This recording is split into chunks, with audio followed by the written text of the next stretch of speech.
तो कहानी के शुरू में हमें एक आदमी दिखाया जाता है जो पहाड़ी रेगिस्तान रास्ते से गुजरता घर की तरफ जा रहा था। इसी बीच जब वो अपनी गाड़ी रोकता है तो बाहर निकलकर वहाँ वो दूर आसमान से गिरती रोशनी देखता है। जब वो उसे देखने उसके पास जाता है तो वहाँ पर बहुत बड़ा अंडा था। वो अब उसकी तस्वीर बनाकर फोन में लेकर टेस्ट करने लगता है, पर तभी वहाँ एक बहुत बड़ा एलियन आ जाता है जो दिखने में बिल्कुल डायनासोर की तरह लग रहा था, जिसे देखकर वो आदमी बहुत डर जाता है और वहाँ से अपनी गाड़ी में बैठकर गाड़ी को तेजी से भगाता है। पर एलियन ने उसे पकड़ लिया था, अपने टेंटिकल से पकड़कर मार देता है, फिर उसका सारा खून चूस लेता है। इसके बाद कहानी में हमें पास ही की जगह को दिखाया जाता है जहाँ पर एक कैंप था। कैंप के लीडर्स आपस में बात कर रहे थे कि कुछ देर के बाद उनके कैंप में ट्रिप के लिए कुछ लोग आने वाले हैं। उनके इस कैंप में कुछ और भी साथी थे, जिनमें एक लड़का जिसका नाम रॉड था, वो भी इस ग्रुप के साथ मिलकर काम किया करता था। फिर इसके कुछ देर के बाद यहाँ पर एक हेलीकॉप्टर आता है जिसमें कुछ लड़के लड़कियाँ थी जो यहाँ पर ट्रिप के लिए आए थे। इनमें एक लड़का जो बहुत ही नखरे में था, यहाँ तक कि उसे अपना सामान उठाना भी पसंद नहीं था। रॉड के अंकल को उसका ऐसा रवैया पसंद नहीं आता। वो उसे कहते हैं, देखो यहाँ पर तुम्हें सारे काम खुद ही करने हैं, यहाँ पर तुम्हारा कोई नौकर नहीं है। जिसके बाद पायलट सभी को रेगिस्तान के बीचों बीच छोड़ जाता है और कहता है कि मैं आप लोगों को यहाँ से तभी लेने आऊंगा जब आप लोगों का ट्रिप खत्म हो जाएगा, और इससे पहले आप लोग मुझे नहीं बुलाएंगे। ये सब वो ग्रुप की लीडर क्लेरी से कहकर चला गया था। वो यहाँ पर सबको समझाती है कि आप लोगों को यहाँ पर कोई भी डिजिटल चीज का इस्तेमाल नहीं करना, जैसे कि आपके मोबाइल्स वगैरह, और सबको नेचर यानी कुदरत में रहना सीखना होगा। इसीलिए ये सबसे मोबाइल फोन्स भी ले लेती है। क्लेरी सबको समझाती है कि हमें अपनी पहली मंजिल तक पहुँचने के लिए 15 मील का सफर तय करना है, इसीलिए हमें लगातार चलना होगा। रॉड के अंकल उनको चलते हुए कहते हैं कि किसी को भी अपना सफर भागकर या जल्दी जल्दी तय नहीं करना, क्योंकि यहाँ के मौसम में आप लोग थककर बीमार हो जाओगे। उधर ही रॉड भी इनके साथ था। वो इन्हीं ग्रुप में एक लड़की जिसका नाम कॉर्टनी था, वो उसके पीछे चल रहा था, पर ये बात कॉर्टनी को अच्छी नहीं लगती, इसीलिए वो रॉड को उससे आगे चलने का कहती है। चलते चलते इन सबको शाम हो गई थी। ये सभी रास्ते में टेंट लगाते हैं और सो जाते हैं। तभी रात को रॉड के अंकल को सोते हुए किसी किस्म की आवाज आ रही थी। जब वो अपने टेंट से बाहर निकलकर देखते हैं तो वहाँ पर जंगली घोड़ों का झुंड था जो भागकर इनकी तरफ आ रहा था। ये जल्दी से सबको टेंट से बाहर निकलने का कहते हैं। सब टेंट से बाहर आ गए थे, पर रॉड देखता है कि कॉर्टनी अभी भी अपने टेंट में ही फंसी हुई थी। वो जाकर उसकी मदद करता है और उसे बचा लेता है। ग्रुप का एक लड़का क्लेरी से कहता है कि हम यहाँ पर घोड़ों के हमले से मर भी सकते थे, आप लोग हमारा क्या ख्याल रख रहे हैं। मगर वो उसे शांत करती है और फिर सबको अपना सामान समेटने का कहती है। वो ये भी बताती है कि हमें जल्दी यहाँ से जाना होगा, यहाँ पर हमें खतरा है, और निकल जाते हैं। ये सभी चलते हुए काफी आगे तक आ गए थे। सब उस जगह पर पहुँच गए थे जहाँ पर आसमान से रोशनी गिरी थी, मतलब वही जगह जो हमने कहानी के शुरू में देखी थी। जब ये वहाँ जाते हैं तो वहाँ पर उस आदमी का फोन में मिलता है जिसको एलियन ने मार दिया था। वहाँ पर पड़े वो उसी अंडे को भी देखते हैं। उसे देखकर सब अपने अपने तरीके से सोचने लगे थे। तभी वहीं पर क्लेरी और रॉड के अंकल उस जगह का मुआयना करने लगते हैं। तो वहाँ पर उन्हें उस आदमी की गाड़ी दिखाई देती है जिसको एलियन ने मार दिया था। रॉड के अंकल जब उस गाड़ी का दरवाजा खोलते हैं तो उसमें उस आदमी की लाश थी जिसमें से सारा खून गायब था। रॉड के अंकल सोचते हैं ये परेशानी बहुत बड़ी है, यहाँ पर बहुत बड़ा खतरा है, इसीलिए हमें जल्दी यहाँ से चलना होगा। पर क्लेरी उन्हें मना करती है, कहती है हम ऐसे अपने ट्रिप को बीच में खत्म करके नहीं जा सकते, क्योंकि कुछ वक्त पहले हमारा एग्रीमेंट साइन हुआ है, हम जेल में भी जा सकते हैं और हमारा टूरिस्ट गाइड का लाइसेंस भी कैंसिल हो जाएगा। ये बात सुनकर रॉड के अंकल बहुत नाराज हो जाते हैं, क्योंकि उन्हें इस बात के बारे में कुछ भी नहीं पता था। क्लेरी ये भी कहती है कि ये बात रॉड को नहीं पता चलनी चाहिए कि हमने यहाँ पर किसी आदमी की लाश को देखा है।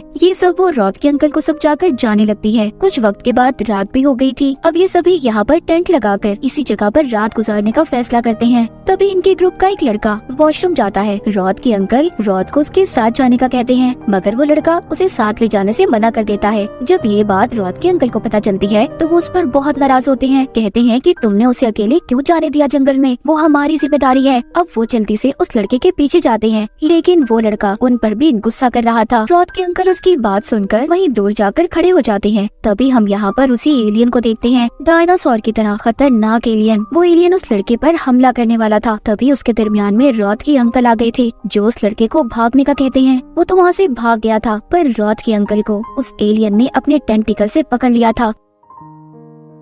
जब उधर कैंप में रॉड को अपने अंकल की चीखने की आवाजें सुनाई देती हैं, तो वो भाग कर जाता है। इससे पहले वो अपने अंकल को बचा पाता, उस एलियन ने अपने टेंटिकल से उनका सारा खून चूस लिया था और उन्हें मार देता है। रॉड अपने अंकल की ऐसी हालत देखकर बहुत रोता है। वहाँ पर जितने भी लोग थे सभी परेशान हो गए थे। रॉथ सबसे कहता है फिक्र नहीं करें, एक महफूज जगह है, हम लोग वहाँ पर जाएंगे और कल सुबह हम अपने कैंप में वापस चले जाएंगे। अब रॉथ सबको लेकर एक केव गार्ड के अंदर आ गया था। कहता है ये जगह हम सबके लिए महफूज है, हमें यहाँ पर कोई खतरा नहीं है। तभी वहाँ पर एक लड़के को कुछ चिपचिपा महसूस होता है जो हर जगह पर था। रॉथ का रेडियो भी आवाज कर रहा था जो आने वाले खतरे के बारे में बता रहा था। जब ये उस जगह पर रोशनी करके देखते हैं तो वहाँ पर वो ही एलियन था। सभी अब यहाँ से भी भागते हैं, पर भागते हुए एक लड़का वहीं पर गिर गया था। रॉथ उसको बचाने जाता है लेकिन एलियन ने उसे अपने टेंटिकल से पकड़ लिया था और उसे भी मार देता है। बाहर आकर रॉथ सबको कहता है हमें जल्दी अपने मेन कैंप बेस में वापस पहुंचना होगा, हमारी जान तभी बच सकती है। अब ये चाहते हुए दोबारा से उसी एलियन के अंडे को देखते हैं और पास ही उस आदमी की गाड़ी को भी। रॉथ क्लेरी से पूछता है क्या तुम जानती हो इस बारे में? वो कहती है हाँ। अब रॉथ को क्लेरी पर गुस्सा आ रहा था। वो कहता है तुम इस बात के बारे में जानती थी, तुमने मुझे पहले क्यों नहीं बताया? इतनी लोगों की जिंदगी को तुमने खतरे में डाल दिया। रॉथ सबको लेकर वापिस से उसी जगह पर आ जाता है जहाँ से इन्होंने अपने सफर को शुरू किया था और सबको उनके फोन्स भी वापस कर देता है। क्लेरी सबको कहती है हमें हेलीकॉप्टर कल सुबह को लेने आएगा, इसलिए आज रात हमने यहीं पर गुजारनी है। तभी इनके ग्रुप की लड़की ये देखती है कि रॉथ का रेडियो दोबारा से आवाज कर रहा था। तभी रॉथ सबको एक कमरे में जाने का कहता है लेकिन अब वहाँ पर भी एलियन आ चुका था। वो एक लड़के पर हमला करने की कोशिश करता है पर रॉथ वहाँ पर अपनी गन लेकर उसका मुकाबला कर रहा था। रॉथ सबको एक कमरे में ले जाकर दरवाजे को बंद कर देता है। तभी वहाँ पर वो ये देखता है कि उनके ग्रुप में क्लेरी और एक लड़की नहीं थी, उधर वो दोनों बाथरूम में छुपी हुई थी। पर एलियन को उनके बारे में भी पता चल गया था, वो उनकी तरफ बढ़ रहा था। रॉथ अपना दरवाजा खोलकर उनको बचाना चाहता था पर एक लड़का उसे ऐसा करने से मना करता है। वो कहता है कि अगर तुम दरवाजा खोलकर बाहर गए तो हम सबकी जान को खतरा हो सकता है। लेकिन रॉथ उस लड़के की बात को नहीं मानता और उसे गन मारकर बेहोश कर देता है। बाहर क्लेरी और उसके साथ जो लड़की थी वो एलियन से अपनी जान बचाकर भाग रही थी। वहाँ पर पहुँच जाती है जहाँ पर बाकी के लोग थे। दूसरी लड़की तो दरवाजा खोलकर अंदर चली गई थी पर बेचारी क्लेरी बाहर ही रह जाती है। वो एलियन अभी भी इनका पीछा कर रहा था और आकर अपने टेंटिकल से क्लेरी को पकड़ लेता है। वो उसे भी मारने वाला था पर रॉथ अपनी गन से उस पर गोली चलाता है। एलियन ने क्लेरी को तो छोड़ दिया था लेकिन अब बहुत देर हो चुकी थी। एलियन ने क्लेरी के सारे खून को निकाल लिया था, वो मरने वाली थी। वो रॉथ से कहती है कि मुझसे गलती हो गई कि मैंने तुम्हें नहीं बताया, तुम सबको यहाँ से लेकर चले जाओ। इतना कहने के बाद उसकी भी मौत हो जाती है। रॉथ अब दोबारा से चेक करता है पर अब इस बार रेडियो पर उसके कोई आवाज नहीं थी। वो सबसे कहता है कि आज रात हम सबको इसी कमरे में रहना होगा। रात को रॉथ कॉर्टनी को अपने बचपन की बातें बताता है। कहता है मेरा इस दुनिया में कोई नहीं था और मुझे मेरे अंकल नहीं पाला था पर उस खौफनाक एलियन ने उन्हें भी मार दिया। सब बातें सुनकर कॉर्टनी भी उसे अपने बारे में बताती है। कहती है मेरा भी इस दुनिया में कोई नहीं है। रॉथ इसे पसंद करने लगा था। सुबह होते ही इनकी कैंप का पायलट हेलीकॉप्टर लेकर आ जाता है। रॉथ उससे कहता है हमें जल्दी यहाँ से निकलना होगा, यहाँ पर खतरा है। पर वो जाने के लिए तैयार नहीं था। वो कहता है पहले मुझे बताओ क्लेरी कहाँ पर है और तुम्हारे अंकल। वो वहाँ पर दोनों को आवाज देने लगता है पर जैसे ही वो थोड़ा सा आगे जाता है वहाँ पर वो क्लेरी की लाश को देखता है। रॉथ कहता है मैंने कहा था ना यहाँ पर खतरा है, यहाँ पर एक एलियन घूम रहा है जो सबकी जान का दुश्मन है, मैं तुम्हें इसीलिए यहाँ से जाने का कह रहा था। वो सभी अब हेलीकॉप्टर में बैठ जाते हैं और खुश थे कि वो यहाँ से जा रहे हैं पर अचानक से उनकी रेडियो पर दोबारा से आवाज होने लगती है। वो एलियन इनके हेलीकॉप्टर से लटका हुआ था।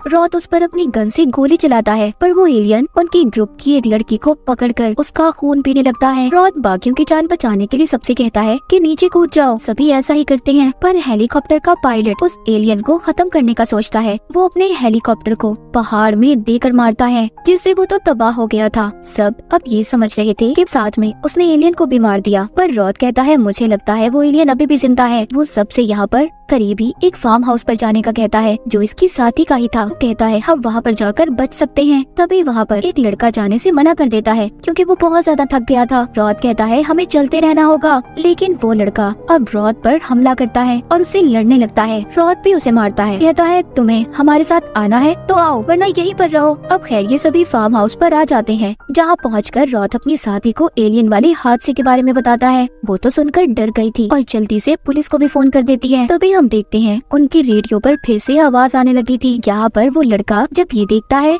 कि फिर से एलियन आने वाला है, वो जल्दी से रॉथ की साथी की गाड़ी लेकर जा रहा था, लेकिन तभी रॉथ ने उसे देख लिया था और रोकने की कोशिश करता है, पर वो लड़का उसे धक्का देकर गिरा देता है। अब नीचे गिरने की वजह से रॉथ बेहोश हो गया था। वो लड़का गाड़ी चलाता हुआ बहुत खुश था कि वो बच गया, लेकिन तभी वहाँ पर एलियन तेजी से उसकी गाड़ी को धक्का मारता है और उसे गाड़ी से निकालकर मार देता है। ये सब वहाँ पर कॉर्टनी भी देख रही थी। वो एलियन से अपनी जान बचाकर छुप जाती है। एलियन ने उसको देख लिया था, वो उसको ढूंढता हुआ उसी जगह पर आ गया था। उधर दूसरी तरफ रॉथ के साथ ही गन्स लेकर बाहर आते हैं ताकि वो एलियन को मार सकते, पर वो देखते हैं कि तब तक एलियन कॉर्टनी को अपने साथ ले जा चुका था। अब बाहर रॉथ को भी होश आ जाता है। उसका साथी उसे बताता है कि कॉर्टनी को एलियन अपने साथ ले गया है। रॉथ अब ये फैसला करता है कि वो उसे बचाकर लाएगा। उसके बाकी के दो साथी उस एलियन के लिए जाल बिछाने का प्लान बनाते हैं ताकि जैसे ही रॉथ कॉर्टनी को बचाकर लाए और एलियन अगर इनके पीछे आएगा तो वो इनके बिछाए हुए जाल में फंसकर मर जाएगा। रॉथ सारी तैयारी कर